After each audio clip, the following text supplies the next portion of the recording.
हिंगोली जिल्ह्यातल्या भानखेडा परिसरामध्ये वाळू माफियानं महसूल पथकावर हल्ला करत त्यांच्या ताब्यात असलेल्या हायवा गाडी पळवल्याची घटना घडली। महसूल पथकानं रात्री 12:30 वाजता अवैध वाळू उपसा करणारे वाळूने भरलेला हायवा ताब्यात घेतला होता।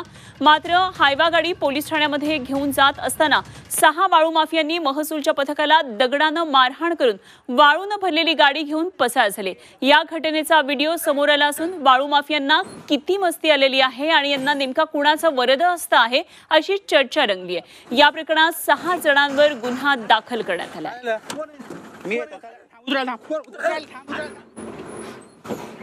हल्ल्याचा हा सगळा थरार सीसीटीव्ही मध्ये चित्रित झालेला आहे। हायवा गाडी घेऊन हे वाळू माफिया फरार झाले। महसूल पथकावर वाळू माफियांनी अशा प्रकारे हल्ला केलेला आहे।